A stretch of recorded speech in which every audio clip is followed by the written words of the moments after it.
1 नवंबर 1956 वो तारीख जब भारतवर्ष के नक्शे पर एक नई रेखा खींची गई और देश के दिल में एक धड़कन हुई और उस धड़कन का नाम था मध्य प्रदेश। यूं तो इस प्रदेश का अस्तित्व भारतवर्ष में युगों युगों पुराना है, लेकिन मध्य प्रदेश के रूप में से पहचान मिली 67 वर्ष पहले। तो आइए सुनते हैं मध्य प्रदेश की कहानी, मध्य प्रदेश की जुबानी, सिर्फ और सिर्फ IND 24 पर। मैं मध्य प्रदेश हूं। मुझे लोग हिंदुस्तान का दिल कहते हैं। मेरी पैदाइश 1 नवंबर 1956 की प्रचारित की जाती है भी, क्योंकि मेरा जो बर्थ सर्टिफिकेट बना है उसमें यही तारीख दर्ज है। हालांकि ऐसा नहीं है कि मैं दुनिया में उसी दिन से आया। मेरा अस्तित्व तो तब से है जब से दुनिया बनी है। मैं त्रेता युग में भी था और देवताओं का इतना प्रिय था कि भगवान राम ने अपने वनवास का सबसे ज्यादा वक्त यहीं पर गुजारा। मैं द्वापर युग में भी था। भगवान कृष्ण को, जिन्हें आज भी लोग उनकी विद्वता के कारण पूजते हैं, उनकी शिक्षा दीक्षा का दारोमदार भी मुझ पर ही था। मेरे ही पास सांदीपनी आश्रम में उन्हें हर तरह की तालीम सिखाई गई। आप सोच रहे होंगे कि मैं भी कहां आत्मस्तुति लेकर बैठ गया। हालांकि ये सब मैं नहीं कहता, बल्कि आपके ही सभी ज्ञानी ध्यानी ये कहते हैं। सतयुग के बाद द्वापर युग और द्वापर युग के बाद कलयुग, इन 3 चरणों का अलग अलग भेद कर डिस्कस करेंगे तो अलग अलग प्रकार के सोपान हमारे सामने आते हैं। चित्रकूट का अपना एक प्रासंगिक इतिहास है। प्रासंगिक इतिहास इसलिए कहा जा सकता है कि वहां पर राजा राम के चरण चिन्ह हैं और वहीं पे जब हम वहां की चोटियों पर या वहां के पहाड़ों की हम अन्वेषण करते हैं तो हनुमान जी महाराज के भी चरण चिन्ह की उपलब्धिता हमें प्राप्त होती है। तो इतिहास का ऐसा कोई पन्ना नहीं है जो मध्य प्रदेश से शायद जुड़ा न हो। ये सदैव हर युग में, हर काल में, हर समय जो अस्तित्व में रही है। वाल्मीकि के समय के काकभूषुंडी का समय उज्जैन के साथ इसका संपर्क आता है। 5000 साल पहले भगवान श्री कृष्ण स्वयं यहाँ शिक्षा ग्रहण करने आए। हमारे यहाँ काल के ऐसे कई पृष्ठ है जिन पृष्ठों पर उज्जैन के लिए युगों युगों तक अलग अलग क्षेत्रों के लोगों ने यहाँ की महिमा गाई है। हालांकि कितनी सारी बातें हैं जो आपके साथ साझा की जा सकती हैं। मेरे बनने की, आकार लेने की, पहले एक छोटे से शहर से राजधानी बनने की, झीलों की, महलों की, गुंबदों की, मीनारों की, चश्मों की, चरागों की, मिलने की, बिछड़ने की, प्रेम की, घृणा की, बच्चों की, बुजुर्गों की। मगर इसे वक्त की पाबंदी के भीतर रहकर करना संभव नहीं है। इसलिए आज कुछ चुनिंदा विषयों पर बात करूं। महाकाल की, ओमकारेश्वर की, अमरकंटक की, धुआंधार की, खजुराहो की, राजनेताओं की, अपने कलाकारों की, अपने खिलाड़ियों की। मुझे भी अच्छा लगता है अपने अपनों की बातें आपको सुनाने में। शायद ये पहला अवसर है जब मैं आपसे इतने खुलकर संवाद कर रहा हूं। तो जनाब, सबसे पहले जिक्र मेरे गठन का। जिस वक्त मुझे मेरे वर्तमान स्वरूप में लाने की कवायद चल रही थी, मेरे 4 हिस्सों विंध्य प्रदेश, महाकौशल, मध्य भारत और भोपाल को मिलाकर एक किया जाने लगा। जब भाषाई आधार पर राज्यों के पुनर्गठन का निर्णय प्रभावशील हुआ, तब पुराना जो मध्य प्रांत था उसका महाकौशल वाला हिस्सा, जिसमें छत्तीसगढ़ भी शामिल था, विंध्य प्रदेश का हिस्सा, फिर मध्य भारत जिसमें ग्वालियर और इंदौर दोनों रियासतों के इलाके थे, और पुराना भोपाल। इन 4 राज्यों के विलय से नए मध्य प्रदेश का निर्माण हुआ। कई इलाकों से छुटपुट विरोध के स्वर भी उठे, लेकिन मेरे जन्म की प्रसव पीड़ा उतनी दर्द भरी नहीं रही और मैं वजूद में आ गया।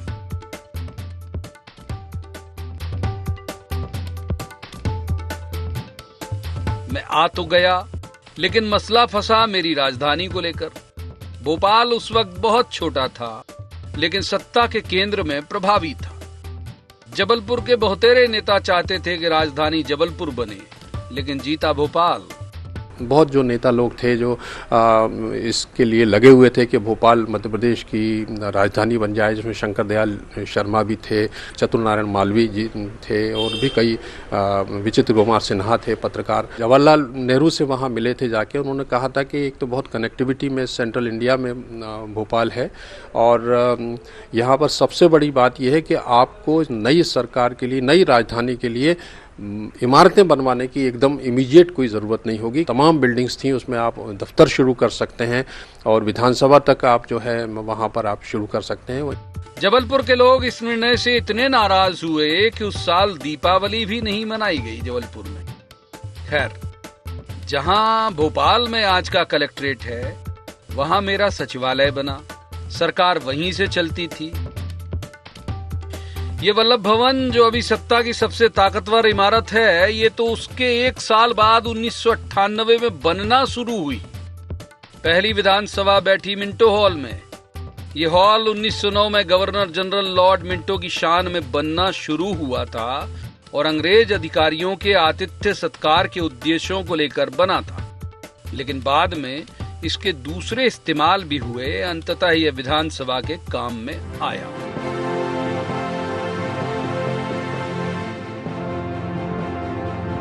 मध्य प्रदेश जब बना तो विधानसभा की तो कोई बिल्डिंग थी नहीं उस वक्त, और भोपाल नवाब की बहुत सारी बिल्डिंग्स थीं।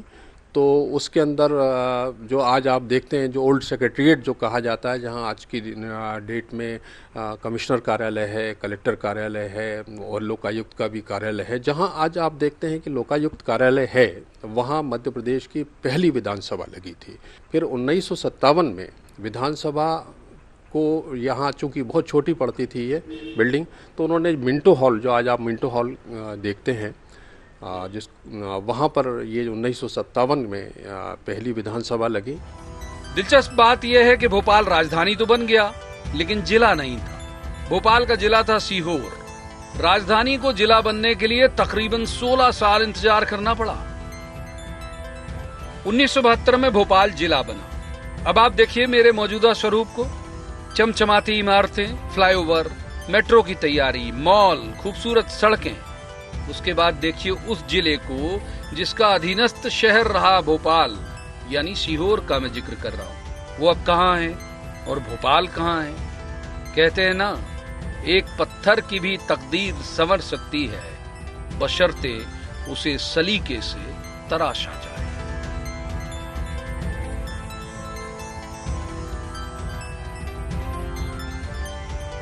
खुशी या गम, ये दोनों ही जीवन के पहलू हैं, लेकिन खुशी कपूर की तरह होती है जो मन से जल्दी उड़ती है, लेकिन दर्द दस्तावेज बनकर उम्र भर साथ रह जाते हैं।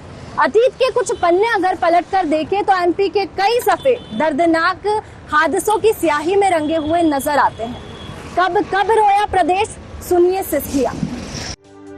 मुझे जो आज इतना खुश और इतना प्रसन्न, इतना समृद्ध देख रहे हैं आप, ऐसा नहीं है कि इसकी कीमत मैंने नहीं चुकाई।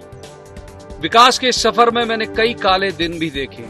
मेरे शरीर पर दर्दनाक हादसों के ऐसे जख्म हैं जो कभी भुलाए नहीं जा सकते। अतीत के पन्नों में दर्द से कराहते, घुटन से छटपटाते, रोते बिलखते कई ऐसे किस्से हैं जिन्हें याद कर आज भी मेरी रूह कांप उठती। इनमें से कुछ का दर्द तो आज भी ताजा है।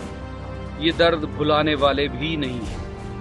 मेरे शरीर पर तिल की तरह हो गए, बोलते नहीं, चुपचाप पड़े रहते। हम यहाँ तक अगर आए हैं तो हमने बड़े बड़े हादसे देखे हैं। भोपाल गैस त्रासदी को सब जानते ही हैं कि कितना बड़ा हादसा हुआ था 2 और 3 दिसंबर की रात में। पेटलावत का भी है, कटनी जबलपुर का भी है, और इससे भी पहले अगर आपको याद हो, मेरे ख्याल से शायद ये 1971 की बात है, इतनी भयानक बाढ़ आई थी मध्य प्रदेश में। नर्मदा का जो पुल है ये सारा डूब गया था, आधा नर्मदा उसमें डूब गया था। एक भूतड़ी अमावस्या के दिन देवास जिले में एक हादसा हुआ था, उसमें 40-45 लोग, अचानक बांध टूटा और लोग उसमें मर गए थे। कोई प्रदेश अगर प्रगति करता है तो उसके कहीं ना कहीं उसके साये में ऐसी घटनाएं होती हैं, उन सबको जूझना होता है। उनको जूझ करके जो आगे बढ़ सकते हैं वही प्रदेश तरक्की कर सकता है। मैं तड़प उठता हूँ 2 और 3 दिसंबर की उस दरमियानी रात को याद करके, वो साल था 1984। भोपाल के यूनियन कार्बाइड कंपनी से रात 10 बजे जहरीली गैस का रिसाव हुआ और 1 घंटे के भीतर पूरा शहर घुटन से छटपटाने लगा। 24 घंटे में करीब 4000 लोगों ने दम तोड़ दिया। चारों ओर त्राहिमाम के से हालात थे। लाशें ढोने के लिए गाड़ियां और कफन भी कम पड़ गए। इस हादसे ने तकरीबन मेरे 35,000 लोगों को मुझसे छीन लिया। साथ ही बड़ी तादाद में लोग अपंगता का शिकार भी हुए। लोग इसे औद्योगिक इतिहास की सबसे बड़ी दुर्घटना मानते हैं। वो लम्हों की खता थी, लेकिन सदियां उसकी सजा पा रही। किसी को भी नहीं पता था कि क्या हुआ है, ऐसे भागे चले जा रहे थे। जहाँ गिर जाते थे वहाँ से फिर उठते नहीं थे, वह लाश में ही परिवर्तन हो जाता था।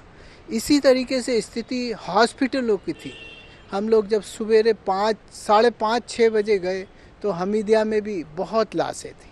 आप कल्पना नहीं करेंगे कि जिस तरीके से कचरा भरा जाता है या कोई मटेरियल ट्रकों में भरा जाता है, उस तरीके से लाशें भरी हुई थी। आज भी उन फोटोओं को देख के दिल हिल जाता है। ये गैस त्रासदी दुनिया की सबसे बड़ी दुर्घटना कहेंगे, और ऐसी दुर्घटना जो आदमी को झंझोड़ दे।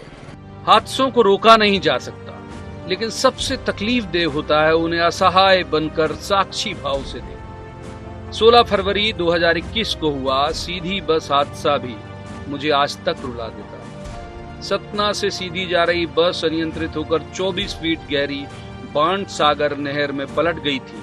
हादसे में मेरे 54 लोग नहर में डूबकर मौत के घाट उतर गए।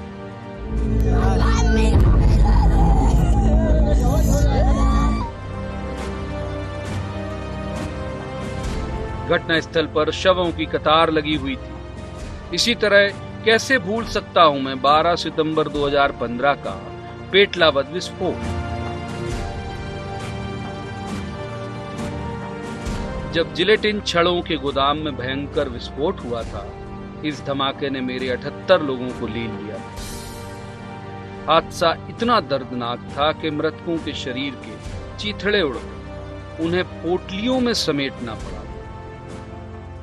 पेटलावद में जो घटना हुई थी, जिलेटिन रखी गई थी, उस गोदाम में विस्फोट हो गया था और हर व्यक्ति के मानस पटल पर वो हादसा अंकित हो गया था, क्योंकि जिस स्वरूप में हुआ था, लोगों की जो लाशों के चिथड़े बिखर गए थे, शरीर के अंग इधर उधर पड़े मिले थे। बड़ी मुश्किल से लोग अपने परिजनों की पहचान कर पाए थे। विस्फोटक संग्रह जो है उसको कहाँ रोक पाए हम? तो लाइसेंस की शर्तों को बहुत कठोर किया जाना चाहिए। दूसरा, उन पर बहुत सख्त कार्रवाई होना चाहिए, तभी इस पे अंकुश लग सकेगा।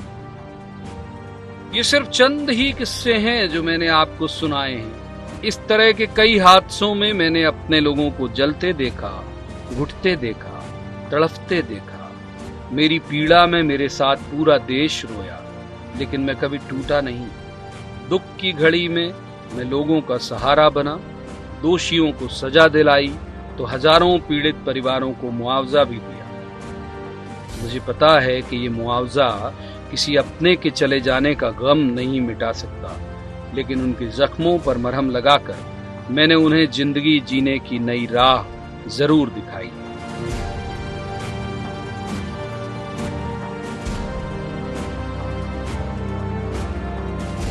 वक्त हर घाव का मरहम होता है, लिहाजा समय के साथ दर्द कम होता चला गया और मैं फिर मातम के बाद उठ खड़ा हुआ। एमपी की धरती रत्न गर्भा है। हमारे यहाँ उन हीरो की खदानें भी हैं जो अंगूठी पर सजता है, और उन हीरो की भी जो देश के भाल पर तिलक बनकर चमकता है। खेल के मैदान से लेकर सिल्वर स्क्रीन तक ये सितारे अपनी कोहिनूर बनकर चमक बिखेर रहे हैं। देखिए इनके बारे में एमपी को कितना गर्व है। एक वक्त था जब मुझे लोग बीमारू और अविकसित कहते थे। मुझे ये तो नहीं पता कि उनके मापने के पैमाने क्या थे, लेकिन इतना निश्चित तौर पर कह सकता हूँ कि मैं अपने सांस्कृतिक, वैचारिक, आर्थिक, सामाजिक और कमोबेश सभी पैमाने पर खरा भी था और समृद्ध भी। हाँ, ये जरूर सही है कि उस वक्त कई कुख्यात दस्युओं की भरमार थी। पान सिंह तोमर, ददुआ और निर्भय सिंह गुर्जर जैसे डाकू जिन्हें खुद को बागी कहलाना पसंद है। सभी ने अत्याचार की हदें पार कर रखी। दरअसल दिक्कत चंबल के पानी में है। यहाँ का पानी किसी भी तरह का अपमान बर्दाश्त नहीं करता और ऐसा होने पर किसी भी हद तक जा सकता है। बाद में फिर अपने सारे काम और क्रोध को जस्टिफाई करता रहता है। हालांकि प्रकाश चंद सेठी और अर्जुन सिंह के मुख्यमंत्री रहते हुए बड़ी तादाद में बागियों ने आत्मसमर्पण किया था। शिवराज जी के आने के बाद तो ये समस्या जड़ से ही खत्म हुई। देखिए, बहुत बड़ी समस्या थी। यह कि मध्य प्रदेश के नाम पे एक दाव था। चंबलिजम को देखा जाए तो पर्याय हो गए थे डाकू और चंबल। या तो डाकू को ऐसे चंबल आगे नहीं बढ़ पा रहा था, या चंबल बैकवर्ड था इसलिए डाकू आगे आ रहे थे। सरकारों ने कोशिश की, पिछली सरकारों ने कोशिश की। आप याद कीजिए, फूलन देवी ने आत्मसमर्पण किया, अर्जुन सिंह मुख्यमंत्री थे उस समय। जो सोशल रिफॉर्मर हैं उनकी भी कोशिश थी, बीच में आए, उन्होंने आत्मसमर्पण करवाया। बहुत से ऐसे डाकू थे जो आगे आके आत्मसमर्पण किए। शिवराज सिंह चौहान मुख्यमंत्री हमारे हैं, उन्होंने बार बार कहा, स्पष्ट शब्दों में कहा कि या तो डाकू रहेंगे या शिवराज सिंह चौहान रहेंगे। डकैतों की समस्या जमीन से जुड़ी हुई थी। रायबरेली हुई, डकैत बन गए, बिहार में कूद गए। अब ऐसा बिहार बचा नहीं है। जाहिर है सरकारों का प्रयास रहा है, पुलिस का प्रयास रहा है। कई ऐसे एसपी थे, उन्होंने अपने ऊपर ले लिया कि ठीक है हम खत्म करके रहेंगे। उनकी काफी कोशिश रही है। लेकिन मेरी पहचान इन बागियों से नहीं है। मेरी मिट्टी में जन्मे पले बढ़े कई ऐसे नाम हैं जिन्होंने न सिर्फ इतिहास रचा बल्कि दुनिया को जीतने की राह भी दिखाई। बॉलीवुड से लेकर अध्यात्म और खेल के मैदान से राजनीति के रण तक हर जगह मेरे लालों ने परचम लहराया है। विश्व भर में भगवान की उपाधि से सम्मानित धर्मगुरु ओशो मेरी संस्कारधानी कहलाने वाले जबलपुर के ही हैं। उनका जन्म कुचवाड़ा में ही हुआ था। मेरी राजधानी में जन्मे नवाब मंसूर अली खां पटौदी ने सन 1962 में बतौर कप्तान देश को विदेशी धरती पर टेस्ट क्रिकेट में पहली जीत दिलाई थी। इंडियन क्रिकेट टीम के सबसे कम उम्र के टेस्ट कप्तान भी थे। कैप्टन के नाम से मशहूर सैयद मुश्ताक अली, जिनके नाम से T20 tournament Syed Mushtaq Ali trophy खेली जाती है, मेरे ही शहर इंदौर से हैं। मुश्ताक अली 1936 में विदेशी धरती पर शतक लगाने वाले पहले भारतीय खिलाड़ी थे। 1997 में वेस्ट इंडीज के खिलाफ दोनों पारियों में 8-8 विकेट लेने का रिकॉर्ड बनाने वाले नरेंद्र हिरवानी भी इंदौर के ही रत्न हैं। 1952-53 में मुश्ताक अली साहब जो खेले थे भारत के लिए इंदौर से, उसके बाद सीधा फिर नरेंद्र हिरवानी खेले और नरेंद्र हिरवानी लेट 80s में खेले। भोपाल से जेपी यादव खेले थे वनडे, अमय खुरासिया इंदौर से खेले और सबसे बाद में टेस्ट क्रिकेट जो लास्ट हैं हमारे मध्य प्रदेश से थे, नमन ओझा अभी 4 साल पहले 5 साल पहले खेले, भारत के लिए टेस्ट मैच खेले श्रीलंका में। सिल्वर स्क्रीन पर कई सितारे और अपने सुरों से हिंदी फिल्मों में जान डालने वाले बहुत से मशहूर गायकों की पहली किलकारी मैंने ही सुनी है। सुर सम्राज्ञी लता मंगेशकर का जन्म 28 सितंबर 1929 में इंदौर में ही हुआ था। यहाँ के सिख मोहल्ले में लता दीदी ने 7 साल बिताए। अपनी एक्टिंग के दम पर पूरे देश में सम्मानित स्थान पाने वाली जया बच्चन मेरी ही गलियों में पली बड़ी हैं। जया का जन्म 1948 में जबलपुर में हुआ था। उन्होंने अपनी स्कूलिंग भी भोपाल से ही की है। रैंप और सिनेमा दोनों में अपना अपना जलवा बिखेरने वाले अर्जुन रामपाल भी जबलपुर से ही निकले सितारे हैं। अन्नू कपूर, शान, सलमान खान, पलक मुच्छाल, राहुल द्रविड़ से लेकर आशुतोष राणा, मुकेश तिवारी और दिव्यांका त्रिपाठी तक, ये सभी मेरी पहचान हैं और दुनिया में आज भी मेरे नाम का पर्याय बने हुए हैं। मध्य प्रदेश ने एक से एक ऐसे नामचीन कलाकार पैदा किए हैं जो सिर्फ मध्य प्रदेश ही नहीं बल्कि पूरे हमारे हिंदुस्तान का नाम पूरे विश्व में रोशन कर रहे हैं। चाहे हम सलमान खान की बात करें, जया बच्चन हैं, शान हैं, लता जी हैं, जानी वाकर हैं, आशुतोष राणा हैं, मुकेश तिवारी हैं, अर्जुन रामपाल हैं। शायरी के क्षेत्र में देखें तो बशीर बद्र साहब हैं, काका हाथरसी हैं। इसके अलावा टेलीविज़न में दिव्यंका त्रिपाठी है, पलक है और मेरी बेटी ऐश्वर्या खरे। इतने ढेर सारे जो कला के क्षेत्र में मध्य प्रदेश से ये जो कलाकार पैदा हुए मध्य प्रदेश में, और उन्होंने न सिर्फ देश में बल्कि विदेशों में भी पूरे हिंदुस्तान का नाम रोशन किया है। पैदा होना, बड़ा होना और विधिवत आकार लेना ये तय प्रक्रिया है। शेक्सपियर ने लिखा था कि नाम में क्या रखा है, लेकिन कई बार नाम के साथ लगा टैग पहचान बन जाता है। कभी मध्य प्रदेश की गिनती बीमारू राज्यों में हुआ करती थी, लेकिन शिवराज सरकार आने के बाद विकास का पहिया ऐसा दौड़ा और उदय हुआ मौजूदा विकसित मध्य प्रदेश का। The best brains of the nation may be found on the last bench of the classroom. यानी देश का प्रतिभावान छात्र कई बार कक्षा की आखिरी बेंच पर पाया जा सकता। देश के पूर्व राष्ट्रपति डॉक्टर APJ अब्दुल कलाम का ये कोट मेरी कहानी को दर्शाता। एक वक्त था जब मैं विकास की पाठशाला में बैक बेंचर कहलाता। मेरे ऊपर बीमारू राज्य का टैग जो लगा हुआ, आज इसी टैग को मैंने शिक्षा, स्वास्थ्य, विकास, इंफ्रास्ट्रक्चर, अर्थव्यवस्था, स्वच्छता, लगभग सभी क्षेत्रों में बेहतरीन प्रदर्शन करके उखाड़ फेंका है। शिवराज सिंह चौहान के CM बनने के बाद कई ऐसे क्षेत्र भी हैं जिसमें मैं बाकी प्रदेशों के लिए रोल मॉडल बना। देश का सबसे स्वच्छ शहर इंदौर मेरी ही आर्थिक राजधानी है।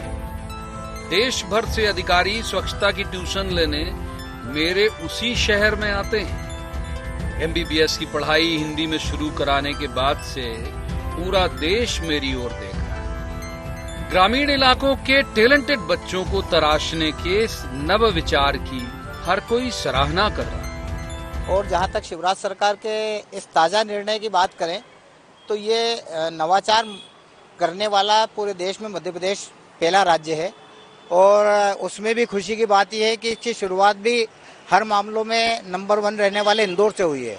निश्चित रूप से ये नवाचार इसलिए भी महत्वपूर्ण है कि ग्रामीण इलाकों के बच्चे जो पढ़ने आते हैं, खासकर मेडिकल में, उनमें एक झिझक होती है, क्योंकि ग्रामीण इलाकों का बच्चा ही सोचता है कि मैं अंग्रेजी बोल नहीं पाऊंगा, अंग्रेजी समझ नहीं पाऊंगा, अंग्रेजी को पढ़ नहीं पाऊंगा। उस लिहाज से मध्य प्रदेश सरकार का ये कदम एक ऐतिहासिक कदम है और निश्चित ही इसके दूरगामी परिणाम बहुत अच्छे होंगे। तो सबसे बड़ी सौगात तो हमारे महाकाल मंदिर में आप देख रहे हैं, महाकाल लोक के रूप में जो दी है, जिसका मोदी जी ने उद्घाटन किया। फिर अभी परसों हमारे CM साहब इंदौर आए थे, CM राइज बिल्डिंग के रूप में, CM राइज स्कूल के रूप में करोड़ों की सौगात देके गए। पिछले 15 सालों में इंफ्रास्ट्रक्चर के क्षेत्र में हुआ विकास पूरे देश के लिए बेंचमार्क बना हुआ है। बारिश में कीचड़ से सनी, गर्मी में धूल से सराबोर, ये सब जो रास्ते थे अब पक्की सड़कों में तब्दील हो गए। शिवराज सरकार ने प्रदेश में करीब 1,75,000 किलोमीटर तक सड़कों का जाल बिछाया, जिसने गांवों और शहरों को आपस में जोड़ दिया। घरों में कुछ वक्त के लिए दर्शन देने आने वाली बिजली भी अब मेरी मेजबानी से खुश होकर यहीं रुक गई है। ग्रामीण इलाकों में तक लोगों को 24 घंटे बिजली मिल रही है। कि बिजली की जो समस्या थी शिवराज सरकार के पहले जो दिग्विजय सिंह की सरकार थी, उस समय तो अंधकारमय था प्रदेश। भारतीय जनता पार्टी और शिवराज सिंह सरकार के आने के बाद जो बिजली की समस्या है वो तो बहुत, आप ये समझ लीजिए कि लगभग ख़त्म हो गई। दूसरा रहा सड़कों का सवाल, तो सड़कों को भी अच्छा बनाया है भारतीय जनता पार्टी और शिवराज सिंह सरकार ने। गाँव में भी सड़कों को जोड़ा है और प्रधानमंत्री जो अटल बिहारी वाजपेयी की जो योजना थी कि गांव से शहर को जोड़ना है, उसके तहत भी बहुत सी सड़कें बनी हैं और अभी भी लगातार बढ़ रही हैं।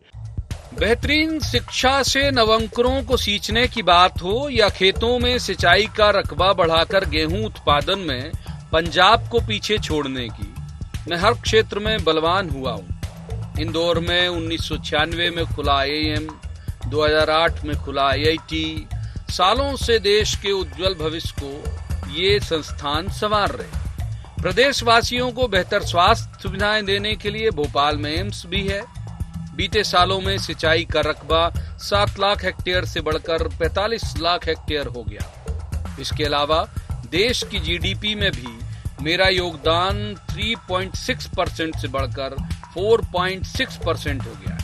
इस साल मेरा विकास दर 19.76% रहा, जो देश में सर्वाधिक है।